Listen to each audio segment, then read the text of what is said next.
Olá! Hoje a gente vai mergulhar num dos sistemas místicos mais fascinantes e complexos que existem, a Cabala.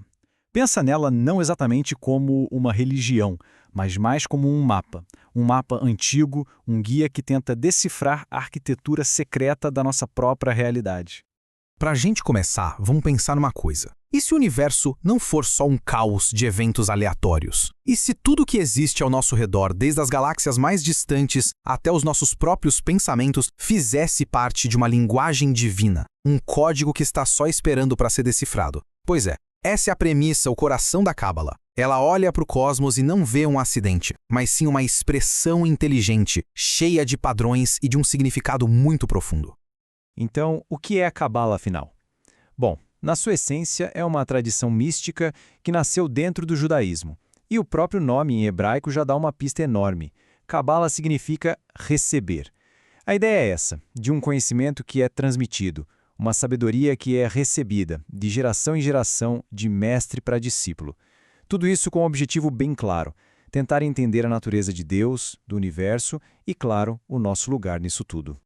A nossa exploração hoje vai ter 5 paradas principais. Primeiro, a gente vai entender como a Cabala imagina a criação do universo. Depois, vamos ver que existem 2 caminhos bem diferentes dentro dela. Vamos descobrir como essas ideias, que eram super secretas, acabaram chegando nas pessoas comuns. Aí, a gente vai ver como a Cabala foi reinterpretada fora do judaísmo. E por fim, vamos tentar entender por que ela continua sendo tão poderosa e relevante até hoje.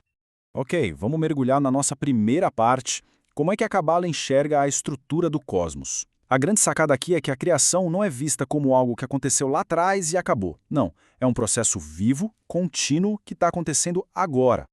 A ideia central aqui é a das Sefirot. Tenta imaginar assim, a energia infinita de Deus é como uma luz mas tão ofuscante que, se fosse liberada de uma vez, destruiria tudo. Para que o universo pudesse existir, essa luz precisou ser filtrada como se passasse por 10 lentes ou recipientes, cada um com uma qualidade, uma cor diferente. Essas são as Sefirot. Sabedoria, entendimento, misericórdia, rigor e por aí vai. Juntas, elas não são só qualidades de Deus, elas são o próprio mapa da criação e da nossa consciência.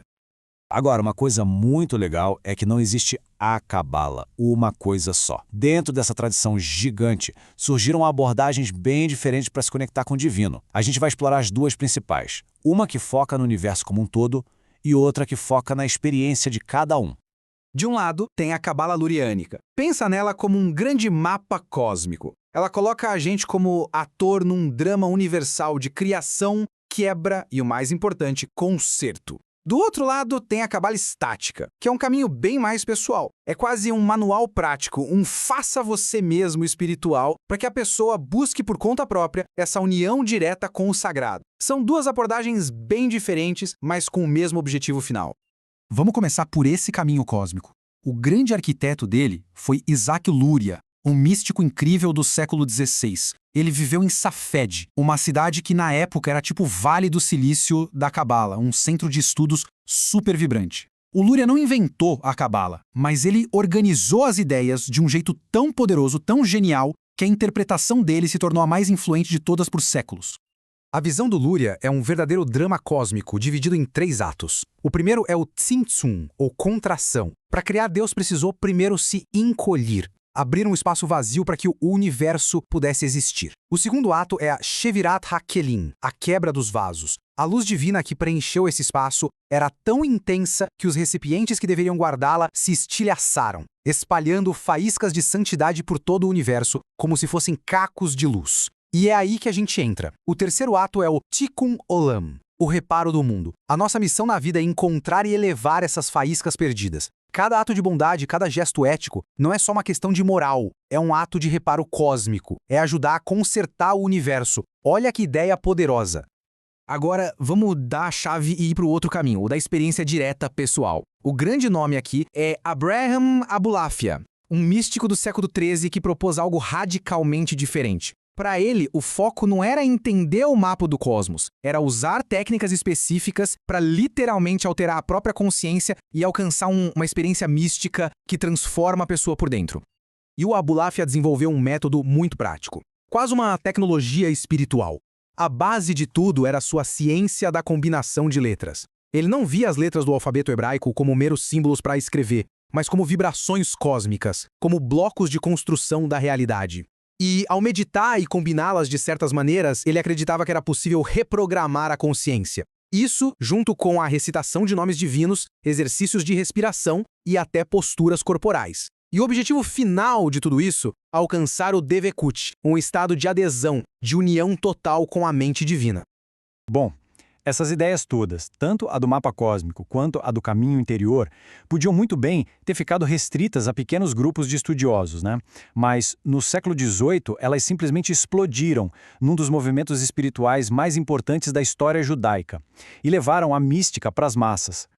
E o catalisador dessa explosão foi um homem chamado Israel Ben Eliezer, mas todo mundo conhecia como Baal Shem Tov, ou, para encurtar, Best. Ele não era um acadêmico de biblioteca. Ele era um curandeiro, um místico carismático que vivia no meio do povo. Diziam que ele tinha alcançado aquele estado de Devekut e que sua alma podia viajar para os reinos celestiais, servindo como uma ponte entre o céu e a terra. O Baal Shem Tov nasceu lá por volta de 1700, no leste europeu. E o que ele fez foi genial. Ele pegou as ideias super complexas da Cabala, como a de que existem faíscas divinas em todas as coisas, e traduziu isso numa mensagem simples e muito poderosa. Qualquer pessoa, não importa se é um grande estudioso ou um simples artesão, pode se conectar com Deus através da alegria, da oração com fervor, do amor ao próximo. Foi assim que ele fundou o movimento racídico, que basicamente democratizou a mística judaica. Mas a influência da Cabala não parou por aí. Seus símbolos, suas ideias eram tão potentes que acabaram vazando, atravessando fronteiras culturais e religiosas. Elas foram adaptadas e misturadas com outras tradições esotéricas aqui no Ocidente. E foi aí que surgiu o que a gente conhece como Cabala Hermética, muitas vezes escrita com a letra Q, para diferenciar da tradição judaica. O que aconteceu foi que pegaram um mapa da Sefirot, o simbolismo das letras hebraicas, e combinaram com outras correntes, como a alquimia, a astrologia, a magia cerimonial. A Cabala Hermética se tornou uma espécie de linguagem universal do esoterismo ocidental, um sistema para organizar diferentes tipos de conhecimento místico. Um exemplo brilhante dessa fusão é a relação entre a Cabala e o Tarô. Ordens esotéricas do século XIX criaram uma correspondência direta. Cada um dos 22 arcanos maiores do Tarô foi ligado a uma das 22 letras do alfabeto hebraico. Nesse sistema, por exemplo, a carta da temperança está conectada à letra Nun. E olha que legal. O símbolo antigo para a letra Nun é um feto. Isso expande o significado da carta para ideias de reencarnação, de harmonia. É um exemplo perfeito de como um sistema acabou enriquecendo o outro. Bom, chegamos na nossa última parte. A grande pergunta é, por quê? Por que, depois de tantos séculos, essas ideias tão complexas de contração divina, vasos quebrados e letras místicas continuam fascinando tanta gente? Eu acho que a Cabala perdura porque ela responde a desejos muito humanos. Primeiro, ela oferece um mapa para uma realidade com propósito, onde as coisas não acontecem por acaso. Segundo, ela dá um significado cósmico para as nossas ações do dia a dia. A ideia do Tikkun Olam é incrível, transforma a ética numa ferramenta de reparo universal.